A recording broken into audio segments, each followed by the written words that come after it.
محرم ہی کی 10 تاریخ کو حضرت ابراہیم علیہ السلام پر آگ کو باغیچہ بنایا گیا تھا۔ 10 نبیوں پر بڑی بڑی رحمتیں نازل ہوئی تھی محرم کی 10 تاریخ کو، تو حسین بھی اسی دن کی تلاش میں تھے کہ ہم بھی شہادت اسی دن کو لے جس دن اللہ نے اپنے نبیوں پر 10 رحمتیں نازل فرمائی ہیں۔ اور جب مومن نیک تمنا کرتا ہے تو اللہ تعالیٰ اسے پورا فرما دیتا ہے۔ بہرحال امام حسین رضی اللہ تعالیٰ عنہ کے رفقا شہید ہو گئے، بچے شہید ہو گئے کربلا میں۔ زین العابدین 22 سال کے بچے تھے، بیمار تھے۔ جب امام حسین جانے لگے جنگ میں تو زین العابدین نے کہا تھا کہ ابا بھائی لوگ دنیا سے جا چکے، ہمیں بھی اجازت دے تو ہم بھی جا کے شہید ہو جائیں۔ تو امام حسین نے غیب کی بات بتائی تھی۔ کیا بتائی تھی؟ غیب کی بات۔ کہا تھا زین العابدین بیٹا تمہیں شہید نہیں ہونا ہے، دنیا میں سیدوں کی نسل تمہیں سے چلنی ہے۔ تم شہید ہو جاؤ گے تو دنیا میں سیدوں کی نسل کس سے چلے گی بیٹا؟ کیا ہم اور آپ سوچ سکتے تھے کہ جن ظالموں نے بھوکا پیاسا رکھ کر کے بھائی بچوں کو شہید کر ڈالیں تو کیا میرے بعد ایک لڑکے کو وہ زندہ رکھیں گے؟ آدمی سوچے گا کہ اسے بھی مار ڈالیں گے، لیکن حسین کہتے ہیں زین العابدین تمہیں شہید نہیں ہونا ہے، تمہیں سے تو دنیا میں ہم سیدوں کی نسل کو چلنا ہے۔ یہ غیب کی بات تھی، یہی وجہ ہوا زین العابدین شہید نہیں ہوئے۔ امام حسین گئے، لڑنے لگے، زخمیں کھاتے رہے، لڑتے رہے، 72 زخم لگے، لڑتے رہے۔ آخری تیر امام پاک کے پیشانی پہ لگی تو جیسے حسین نے وہ تیر اپنے پیشانی سے کھینچا، خون کا فوارہ جاری ہوا۔ امام حسین کو چکر آیا، گھوڑے سے نیچے آ گئے۔ سمر بد نصیب دوڑا، حسین کے سینے پہ بیٹھ گیا، تلوار میان سے نکالی، گلے پہ رکھا، چلایا، لیکن گلا نہ کٹا۔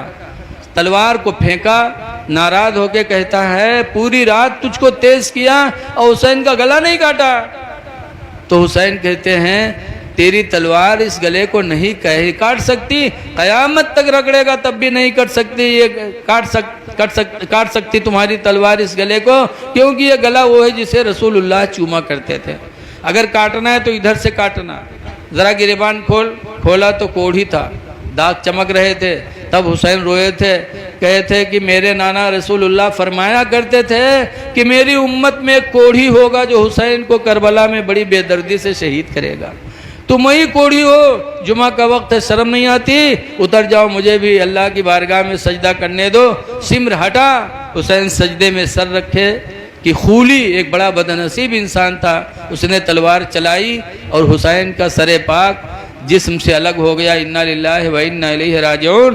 امام حسین نے سجدے میں سر کٹا کر کے ہم کو ایک سبق سکھایا کہ اے میرے نانا جان کے کلمہ پڑھنے والوں، تم حسین کی طرح سجدے میں سر تو نہیں کٹا سکتے، لیکن کم سے کم اپنے سجدے کو مسجد میں اللہ کی رضا کے لیے جھکا تو سکتے ہو۔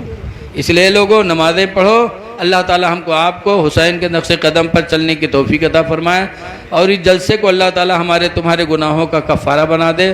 السلام علیکم ورحمۃ اللہ وبرکاتہ۔ میں اہل بیت کی محبت ہے۔ اگلے جمعہ کو، کل جمعہ ہے نا، اس سے پہلے والے جمعہ کو میں درگاہ میں تھا بہریج، تو موبائل پہ دیکھا تو ایک سادھو، ہندوؤں کے سادھو موبائل پہ بول رہے تھے، کہہ رہے تھے کہ تعجب ہے کہ کربلا میں جو پانی پیتے تھے وہ مٹ گئے اور جو پیاسے رہے وہ کامیاب ہو گئے۔ بولو پیاسے کون تھے؟ ارے پانی یزید لوگ پیتے تھے نا، دریائے فرات پر قبضہ تھا، تو جو پانی پیا وہ ہلاک ہو گئے اور جو پیاسے رہے وہ کامیاب ہو گئے۔ پھر سادھو کہتے ہیں کہ اللہ کا شکر ہے کہ حسین کو قتل کرنے والا ہمارا کوئی ہندو بھائی نہیں ہے۔ وہ کہتے ہیں خدا کا شکر ہے کہ حسین کو قتل کرنے والا کلمہ پڑھنے والا ہی نکلا، ہم میں کوئی ہندو بھائی حسین کا قاتل نہیں نکلا۔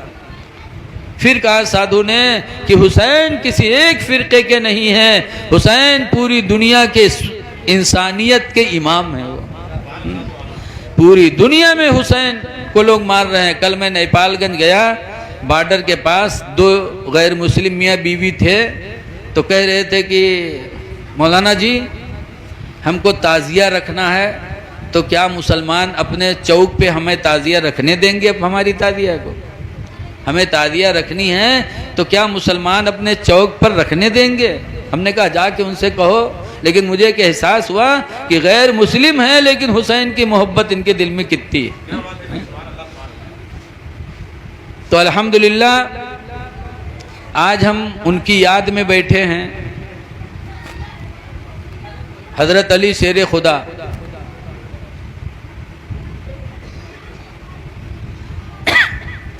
درود شریف پڑھی، اللہم صلی علی سیدنا مولانا محمد مبارک وسلم صلاۃ و سلام علیک یا سیدی یا رسول اللہ صلی اللہ علیہ وسلم۔